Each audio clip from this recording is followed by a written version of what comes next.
Welcome to the Intentional Leader Podcast presented by Reenergize Professional Coaching. We appreciate you listening in and learning with us. The stories and leadership tips you hear will help you become a great leader. Listen intentionally. Now, to our host, Sean Olson. Hi, everyone. Welcome to this episode of the Intentional Leader Podcast. This is the podcast where you hear the real stories of people just like you who have become extraordinary leaders. You'll learn valuable tips from their lives that you can apply in your work and life to become the best leader that you were created to be. When we become an intentional leader, lives are changed. I'm Sean Olson, your host. I am an author, speaker, business owner, and enjoy doing podcasts with you all. And today I am very blessed to have two guests with us for the first time ever on the Intentional Leader Podcast. We have today with us Justin Guarini and Kim Walsh Phillips. They are the founders of the Elite Speakers Network, where they unlock the power of celebrity to empower professionals to go to the best kept secret to in-demand, highly paid keynote speakers in their niche. Justin Guarini is the entertainment veteran, is a season 1 American Idol alumni, a 7-time Broadway principal performer, and Dr. Pepper's Little Sweet character. And Kim Walsh Phillips, who was recently featured on Bravo, is the founder of Powerful Professionals, one of the fastest growing companies in America, and a 4-time best-selling author with Entrepreneur Press, and has worked with celebrity clients like Kevin, Mr. Wonderful O'Leary from Shark Tank, Captain Glenn Shepard from Below Deck, and author Mike Michalowski and Dan Kennedy. Kim and Justin, it is awesome to have you on the Intentional Leader Podcast. Welcome. Thanks for having us. Yeah, it's nice to be here. Absolutely. So I appreciate you guys doing this. I know that you do a lot of work together and you've done some various podcasts, but on the Intentional Leader Podcast, we usually take a deep dive into our guest background and professionally and leadership lessons learned along the way. Today, we'll take a shallow dive since there's two of you and we have a great conversation.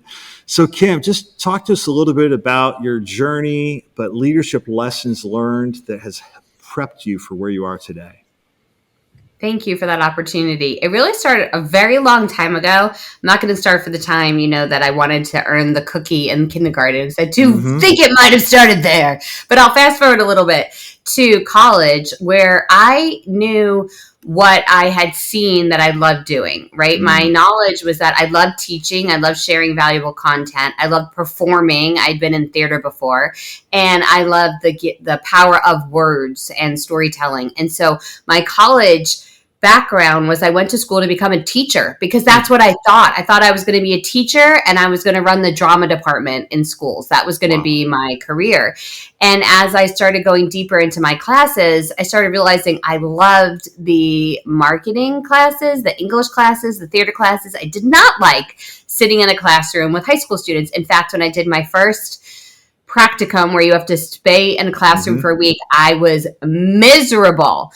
So my first piece of leadership advice that was given to me was by my advisor my senior year of college, when I went to him and shared to him my despair, how I was miserable, and that he actually said, stop thinking of it as too late to switch your major and start thinking of it as an opportunity to create the life that you want. Nice. And he gave me permission in that moment to give permission to myself to make that change. So it was my second semester of senior year that I decided I was going to prolong my college time. I wasn't going to graduate, quote unquote, on time so that I could achieve what I truly wanted to do, which was to leave the education space and instead go into the marketing and PR space. So that was hugely impactful in my life and set me up to eventually start my first company and the work that I do today.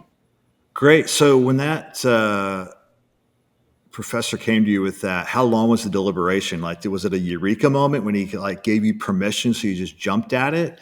Or was there a deliberation behind it? How'd that come through?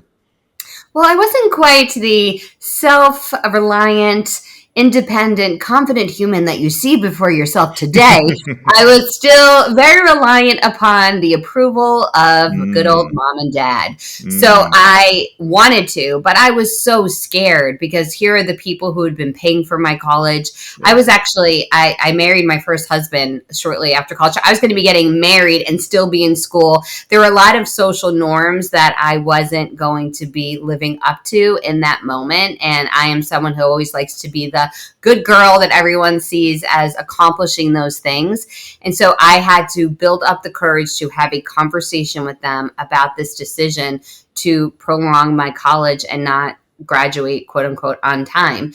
And I am forever grateful. My parents are sometimes live in the now and want to protect me. So they sometimes give fear-based answers, which would be like, just do it the status quo. Don't go in the through the unwalked pathway. But in that moment, they heard me and said, this sounds like the best thing that you could do. Follow this path. So I went and got their confirmation, and that's what continued my journey. And I'm grateful. I changed my semester, my major second semester senior year, and just by taking 2 classes that summer and a couple classes in the fall, I was able to graduate and start my career just a few months later.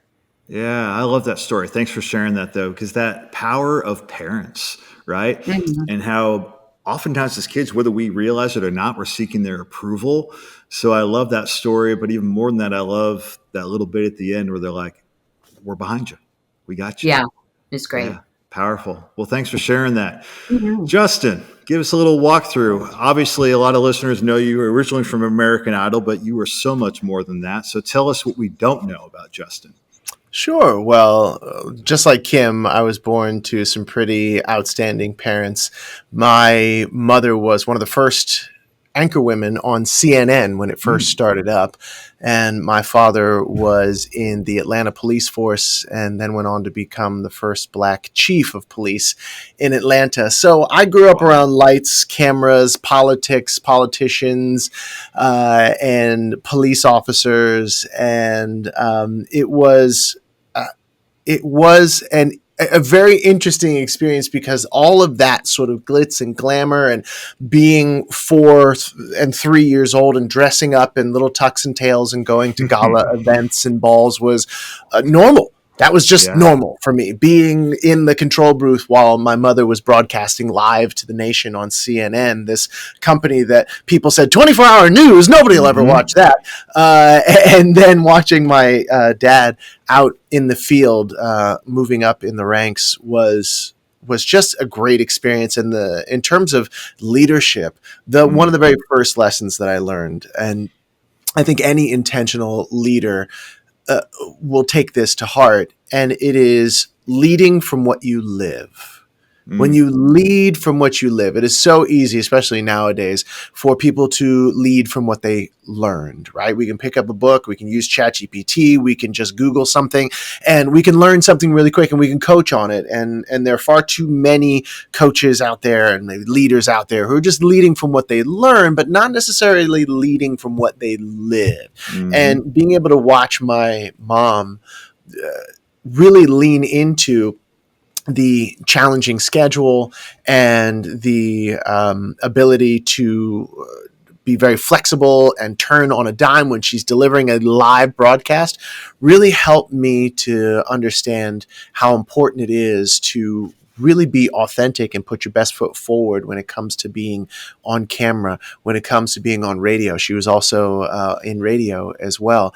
And then with my dad, I mean, it's just like, watching him be chief of police, he was a chief unlike any that had ever come before, not just because of his ethnic background, but because he was a general who was always in the field. There's a story about at 2 or 3 o'clock in the morning, he pulls up to a donut shop. There are 6 police officers just sitting in there munching donuts, not doing their job. He goes in full uniform, gets the keys from the owner of the donut shop, locks the donut shop, thereby locking the officers in, calls the officer's commanding officer, has him come out of bed at 3 o'clock in the morning, and he says, listen, if I ever see this happen again, I'm not going to fire them in there. I'm going to fire you. And one of his things is I fire from the top down, right? Yeah. Meaning that, when you lead from what you live, you also inspect what you expect, which is he is also fond of saying and still fond of saying to me to this day. And so being a leader who was breaking the mold at that time, it was all the more important for him to actually lead from what he lived because he was their greatest example. And so I've taken that through with me through my entertainment career. And there was a time in Atlanta, Fulton County Stadium, when I was, I was 6 years old in 1984, when I saw the Jackson 5 performing on stage, and I said, I want to do that. I just pointed to the stage. I said, I wanted to do that. And so throughout the years, whether it was choir or just doing everything I could to get in front of an audience, it eventually led me to American Idol, where 30 million people every single week got to see me doing what it is that I love to do, which is singing, acting, dancing, performing on stage. That led to Broadway, that led to commercials, that led to working with Disney like I do now in the voiceover world, which ultimately led me to Kim and us combining our superpowers of that right fit message, that right fit market, that passion for helping others serve at the highest level with my ability to take that right fit message, that right fit market and story and deliver it in a way that is clear, compelling, and ultimately converts an audience and makes them feel like they know, like, and trust you. I love that. I love that. Thanks for sharing that story. And thanks for letting us just see some of your family background. And I love that for both of you. And I'm in the same boat where my parents and my grandparents laid that foundation. And I think as leaders, we focus so much on how we lead at work, and we forget that our greatest leadership is at home. Like, you don't have to have a title. You don't have to have a pay. It's just the greatest title we have is being a spouse and being a parent and knowing we can impact those people. So I love hearing those stories and how they impacted you and set you guys up for success where you are today. So Justin, you started going there a little bit, but talk to us about how you two met and have now formed this incredible partnership for the Elite Speakers Network. Sure. I like to think of this as one of the best days of Justin's life. You would like to think of it that way, wouldn't you? Well, if you can't tell, we like to have a lot of fun together. Absolutely. We tease one another all the time. And it was pretty much that way from the beginning. The pandemic came through and decimated my business, which is a bodies in the room business, if you think about it, with theater or live performances. Those all went away practically overnight. Same thing for Kim. Kim was holding a lot of live events, and yet we both had to pivot to the virtual space. And so we ended up meeting on this app called Clubhouse, which was, during the pandemic, just saw an explosion of growth because all of these high-level individuals from every industry, from every walk of life could all be together, and you could have access. Normal people could have access to like the top name people in any market you could imagine, and even ask them questions. And so it became this amazing thing. And so in one of these high-level rooms, Kim and I were both on the virtual stage together. We ended up connecting, and we ended up doing some things inside Clubhouse, but then she invited me to host one of her live virtual events. And so I flew down to the studio and I was hosting this event, and it was this really great marketing event, and hundreds of people were there live with us. And I normally would just go when I'm not hosting and just play on my phone or do something until it's my time to come back on and be the host of the most. But what I was listening to and what I was hearing was this amazing marketing message. And I realized all of the pieces that I was missing in my message, all the pieces I was missing in figuring out like how to get to my right fit market, she had. And so I was busy doing all the workbooks and everything in the time that I wasn't actually hosting. And she came over to me and she said, "Hey, what are you doing?" I said, I have a coaching business. And this is brilliant. And she said, well, why don't we work together like this? And so I became a client. And then, Kim, I'll let you take over from here. You actually got invited onto a big time show, didn't you? I did. After you became a client, I started working with you to see what you were doing. And then I realized that Justin is a performance coach. I said, oh my gosh, we could use that in our community. Because what I had been teaching at the time was getting people to show up online and on the virtual stage in webinars. And performance is a big part. You get a great message, you could have a great strategy, but projecting in a way that people will listen to is so important. So we started doing coaching for our folks. I get invited to be on Bravo's Below Deck Sailing. I brought Justin as one of my guests. And while we're on the show, we start coaching the people on the show on their message, on their story. And a producer pulled me aside and said, "Hey, I think you have something here. Is this a business you guys have?" I said, "No." She's like, "I think it should be." And so on our way back through custom, we said, "Do we try something like this?" And could it work? Yeah, it sure could. So we ended up getting Glenn Shepard from Bravo's Below Deck as a client. We start this business that kicks off with him as the first. It's not a bad first client to get. Right, exactly. We then launch a podcast, build an event, start offering coaching, and we built the Elite Speakers Network, where now we work with entrepreneurs to get them on the stage in order to grow their business. And it's been amazing. I do the messaging and strategy, and Justin brings the performance coaching, and we get to work with incredible entrepreneurs and create these moments. That's our favorite to have.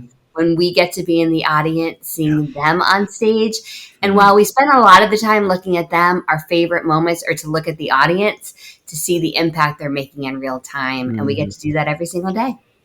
Hey, Intentional Leader podcast listeners, thank you for tuning in. The intentional leader is a true thing that we really believe at Re-Energize Professional Coaching. And so we want to invite you to join us for the Intentional Leader Academy. The Intentional Leader Academy is a 6-month leadership development program. It is an open cohort, meaning people from multiple companies come in. It is hosted in the greater Columbus, Ohio area. We have people that fly in from all around the United States for this. We would encourage you to check it out for your leadership. This is not Leadership 101 at the Academy. This is like the graduate level leadership. You've been at it for a few years. You've had a few promotions. You have higher aspirations. So from those frontline managers all the way through VPs, we have them attending the Intentional Leader Academy. Check out the QR code attached here or go to reenergize.com/academy. We'd love to have you be a part of the Intentional Leader Academy. That's fantastic. I love the story. That was quick. And I know our listeners are going, yes, but that's because of who they are. I couldn't do that. But partnerships are like the essence of business today, right? And I'm always looking for those strategic partners and different ways they can happen. So kudos to you two for, number one, seeing something together, some synergy there. And then even kudos to that producer for noticing what was happening. But just take us behind the scenes for a little bit, like in that first 6 months, as you're actually like, what's this actually going to be like? And I love that you had two different pieces you were bringing together for the puzzle. But there still has to be this compromise and putting egos to the side for the greater good. So just kind of walk us through that, developing the relationship, how you navigated developing the Elite Speakers Network, and then, we'll pick up from there. I'd love to start with this. I had a business partner before and actually had gone through a few different iterations of this. Years ago, early in my first company, I had a client who saw the potential in what I was building and actually said he wanted to come in as a partner. And he invested some money and then disappeared. And it was terrible because I was still giving him a large percentage of profits, but I was doing all the work and he was nowhere to be found. And so 1 year later, I bought him back out of the business with interest, which was not an easy thing to do. And then several years after that, I was growing another company and I brought two partners in and it dissolved because they didn't see a vision of growing it big. So I had already had the pain of having partners and I didn't ever want to do this again. So I had said out loud many times before. And here's the thing that's interesting about, and I'll say how I didn't do it correctly when he and I first started working together too. So I'm going to give full transparency here. I am what you call a workhorse. I work a lot. I do a lot of work. I am this person where in between, when I'm at my daughter's softball game, I am fully engaged every time she's playing. If it's between innings, I might get 4 emails out. I might send 17 different messages. I am going to bah, bah, bah, bah, bah. And so that's who I am as a human. And I had this epiphany because as Justin and I started working together, it was first on a trial basis. We didn't call it a trial basis. We just did an event together and it went great. And then we did another event together and it went great. And we just started building, how could this become something? After we had that great honeymoon moment of, we should build a thing, this would be great. That's like the fun, exciting, visionary process. We start working together and I'm just like getting all these things done, which is what I do. And he's in the middle of a Broadway show. And I am a little frustrated because I am not getting the same level of output as I am putting in. And it was actually this one moment that I being a coach, I can self-coach, and actually did a self-coaching moment. So this is a conversation he had never had. We're having it live in front of me right now. Exactly. And it actually hit me all of a sudden to say, his value isn't in the quantity of tasks getting done. You have team for that. His value is in what only he uniquely can do. How could you leverage that in a way that works into his schedule to get the most out of this business relationship? And it was while he was still in the Broadway show, we just started creating these blocks of time where we could create content or we could coach our members. And at that point I said, that's what we're going to focus on. If I have his time, he's not going to do any tasks. He's not going to do any of the admin things. He's just going to offer feedback on strategies I come up with, because he's so smart when it comes to that, coach our members, or create content. And when we started doing that, and then he coached me on doing the same thing for myself, that I should only be spending my time working on my zones of genius and have other people do other things. It actually forced me to make my work better in that way and focus more on that piece, and for him to do that. And now that we've strengthened the business, it's grown, and he is focused primarily on this company, both of our roles have expanded a bit, but I believe that foundational piece of really focusing on who we are and what our greatest strengths are is why our partnership is so strong. So you never knew any of that before, Justin, but I'm interested to hear your thoughts on it. So share something she's never heard, Justin. Bring it on. Well, I mean, my thoughts on that, I don't think I could have said it any better myself. And I do agree that really understanding, recognizing your zone of genius is important. Yes, when you're a solopreneur, especially in the beginning, you're leading yourself. And that's it. And then when you bring, whether it's team on or a partnership or collaboration like we have, you end up having to compromise. And I think that it goes both ways. I was in the middle of a show. I was busy. You know, Kim and I both have our families and very little time to ourselves. And yet I had to recognize that even though I was very successful doing what I do, I was an entrepreneur at the time, working for someone else, spending a lot of my time for a smaller percentage of the pie, shall we say, than the people at the top, the producers, the directors, all that. And if I truly wanted to be that leader, if I wanted to be someone who is co-owner and CEO or whatever you want to call it of a company, then I needed to step up my game. And kind of like what Kim was saying, it's not necessarily the quantity of what I was doing.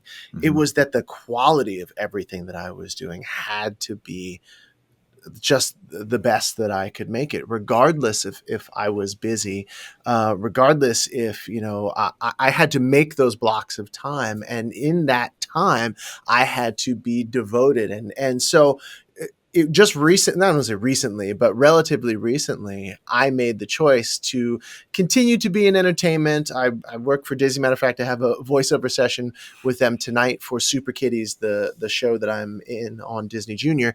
And yet there just comes a point when a leader has to make a choice to go all in or to be half in, half out. Right.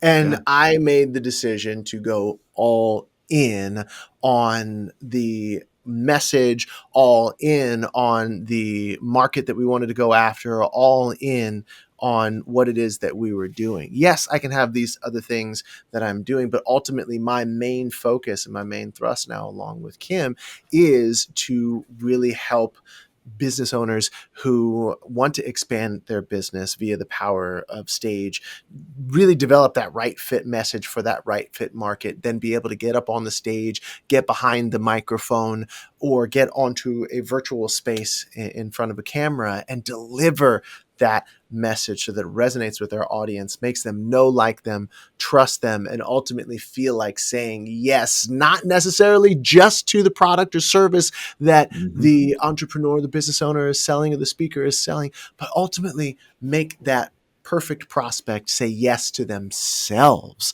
Say, yes, this is something that I think can work. This product or service can work. This person who is telling me about this product or service is the person that will guide me through it. And I am able to do it. I can do it. And so that's what we love to focus on. And so in our collaboration, to get back around to the question, our collaboration has been in the spirit of going all in on what we do best and making the adjustments necessary along the way to really maximize the return on the investment of time, energy, effort, and money that we put in.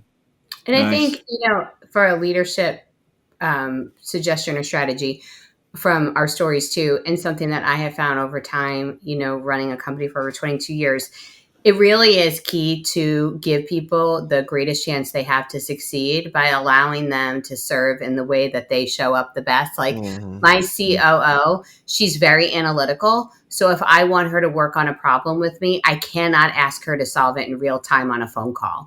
I either need to prep her before the call and send her the information, and then she'll show up to the call with detail, or I need to have a call with her where I give her the problem and then schedule another time to get the solution. And that's how she shows up in her greatest zone of genius. With Justin, I need to detail like an agenda or what we're going to talk about, but then have real-time discussions and get real-time feedback. He's going to give me that.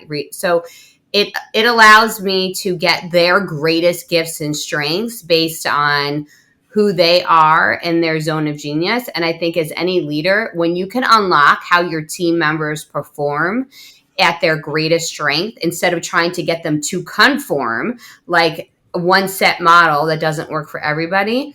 I see my own kids struggle with that in the school system. Well, we can create something different in our companies. Let's give people an opportunity to show up where they do their best work by giving them the space to do it.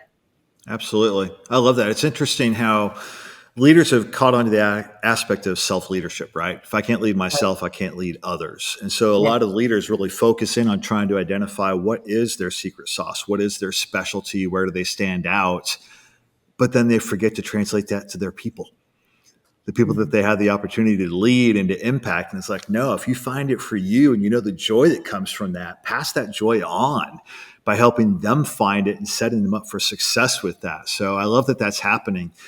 I want to talk about the Elite Speakers Network for a minute because I've dabbled into this with you guys now since I met you last month, and I know where you're going with this. But I know a lot of our listeners are sitting there and they're saying, there are so many voices out there, right? There's so many voices. There's only so many stages. I have a small business or a medium-sized business or even a large business. How do I actually make my voice heard? And I know you guys really try to help them drill in on that a little bit. I don't want you to give up all your secrets, but for that listener who's saying, how can my voice be heard in an ocean of voices?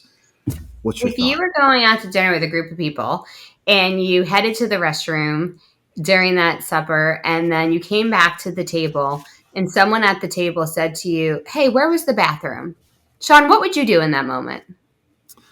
I would point them and or take them there. Right. You would tell them how you had gotten there because you went there. Mm-hmm. And what you wouldn't do is ask every staff member in the restaurant who also knows where the bathroom is, who probably told people before you how to get to the bathroom. You wouldn't contact the architect of the building to find out where he had placed the bathroom and why. Mm-hmm. You have something of value that you can share with someone, and they ask you because they trust you on where to get there. They were comfortable asking you. That is the exact same thing when it comes to telling our story. There are people who will only ever be able to get the lesson, to hear the message, to get the solution if you share it. And if you don't share it, then they won't understand. Now, the reality is I have this weird combination of living in Georgia and being from New York. So I say y'all and coffee. And it's not everyone's cup of tea. It's just not, right? But my whole thing is like, if I spent all my days pouring into people, I still wouldn't ever fill all of their cups. And by the way, I don't want to be a cup of tea. I want to be a glass of Veuve champagne. So that's fine with me. I am going to just attract certain people who've been waiting to hear this message from me, who've been waiting to hear this message from Justin. And there's going to be other people who don't want to hear from us and are going to be a better match for somebody else. But if he and I don't show up, we might not have Io Haynes, who's now sharing with single moms how they can adopt kids over 40. We might not have Kimmy Seltzer, who helps people find their partner in life. We might not have Howard Globus, who keeps our financial institutions safe when he tells his story of a time he was on a medical table and had to answer his phone, risking his life because he was afraid to get a client. Like, none of those stories would be told and impacting lives if Justin and I had stayed silent. And so I say to you, dear listener, is your fear about sharing your message really a concern that there are other people who might have shared it? Or is it really about a fear of what they might say about you? Is it really a fear about the thought around rejection? Or is there a chance that you're not sharing your story because you don't know if people will like it? And I encourage you to think of this. Don't think of a whole big audience. Think of the one person who you could help today. And simply by showing up and focusing on serving that person, we stop making it about ourselves and we start making it about the incredible, incredible audience that we are there to serve. Yeah, beautifully stated. Anything else on that, Justin? Your perspective? Yeah, just to add into that, your story matters. There could be 100, 1,000 people. Matter of fact, statistically, there probably are thousands of people who may have the same product or the same service or even the same message, but there is no one and take this in, there's no one in the history of time of human existence, there's no one who has seen the world with your eyes, heard the world with your ears, spoken with your tongue, thought with your thinker, and the right fit person, again, to say what Kim was saying, to reiterate it, they're waiting for you. I can talk all I want about confidence and really delivering a performance that is clear and concise and converts, and leverage my 22 plus years of high-level entertainment experience. But there may be someone who lives in Indonesia who has very much a similar story, a similar message, a similar product or service. And there are only going to be people who resonate with that person in Indonesia, right? They'll never, ever listen to me or trust me. However, what am I going to not do what I do because I don't reach people in a different part of the country? Is that person not going to do what they are called to do and share their message and potentially save lives and serve communities? No, absolutely not. And so that's why when you think there's so many voices, there's so many stages, there's so many people doing things, there is no competition other than the competition you have with yourself and that head trash that you either allow your ego to shine, or you get your ego out of the way and you put your mission first, your calling first, your desire to serve first. And there's this other side too, right? So like, I'm assuming if someone's listening right now, you own a business already. You own a business, right? You own a company, you lead a company, you're influencing a company. You have two options as a way to get more clients and to get more customers. You can communicate one-on-one, knocking on doors, reaching out to individually. And if you spent every minute of every day for the rest of your life doing that, you would reach a certain number of people. You would. Or you can, in an hour, reach the same number of people you could in a month. In a week, you reach the same number of people you could in a year. Like, think about how many more people. So even if you're like, I don't want to get on stage, I don't love the idea of being in front of a group of people. Do you love the idea of making a lot more impact and a lot more money? Because I got to tell you, the fastest path to doing that is look how Steve Jobs, when Steve Jobs first introduced the iPhone, did he send an email? No, he got on a stage Mm-hmm. and took it out in a dramatic way, saying, 5,000 phones and songs in your pocket.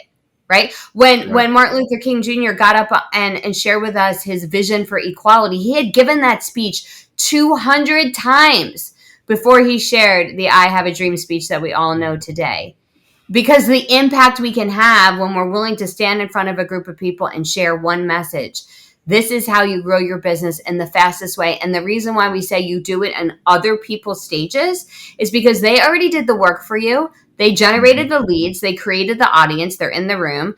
They already did the branding for you. As soon as they put you on that stage, you're the expert and authority. All you need to do is show up and give something of value so that people want to follow you. You get to skip most of every step of marketing simply by getting on a stage and telling your story. I love it. It's about believing in yourself, isn't it? And Justin, it was interesting hearing you talk about, their story and how unique it is.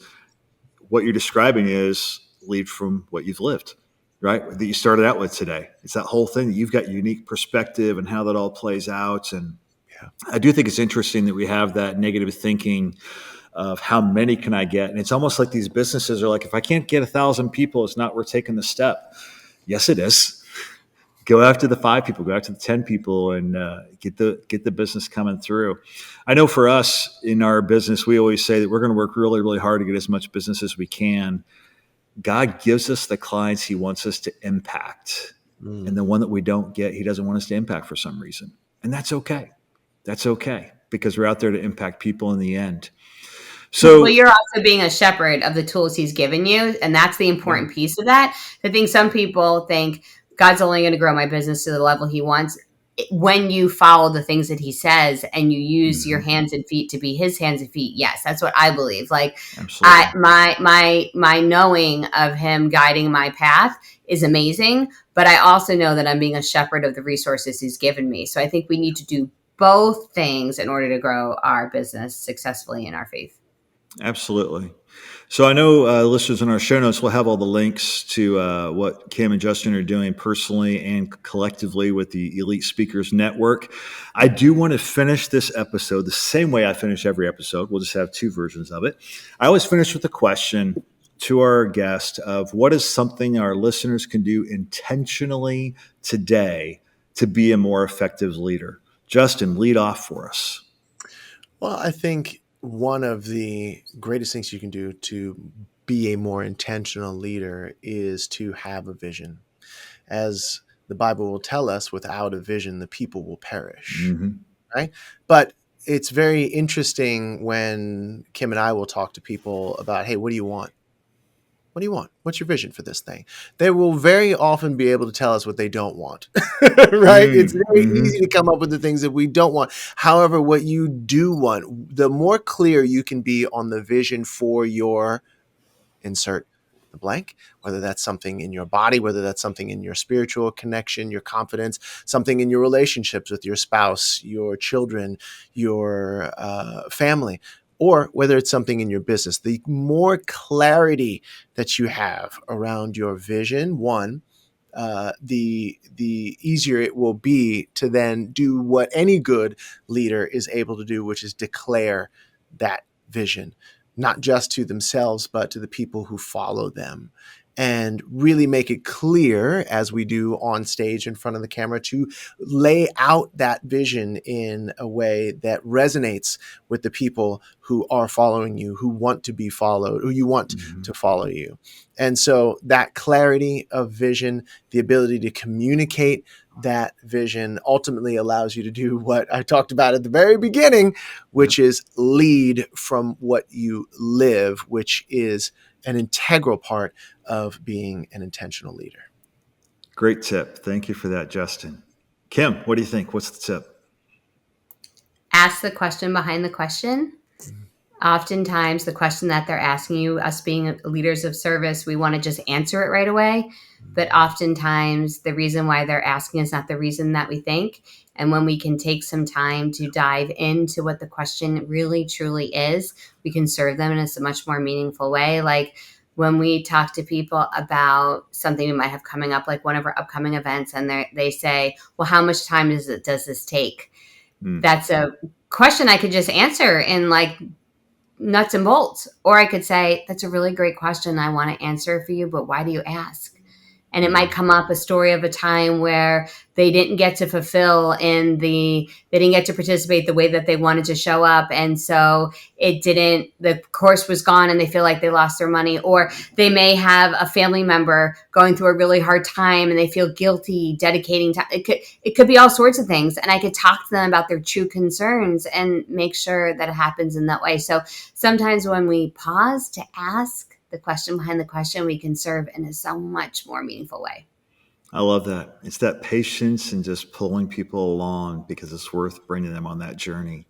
Mm-hmm. Thank you both so much. I appreciate your hearts. Thank you for opening up your life a little bit, that this isn't just about business. It's about life and people and your senses too, like mine, even in our faith and how God can work through us. And so listeners, I hope you'll take advantage of what you've heard today and take in the show notes, if you want to hear more about the Elite Speakers Network, I know they have an incredible webinar you can tap into to hear more about it for totally free. So I encourage you to do that. Kim and Justin, thank you for being on the Intentional Leader podcast. And thank you for the gift that you've given to so many people around the world. Oh, thanks so much for having us. It's been an honor and privilege to be with you. Thank you. Agreed. Thank you. Thank you for tuning in to this episode of the Intentional Leader Podcast presented by Reenergize Professional Coaching. Be sure to see the show notes for links to Reenergize Professional Coaching and links to contact our guests. Now, hit that subscribe button so that you are alerted with every new episode of the Intentional Leader Podcast.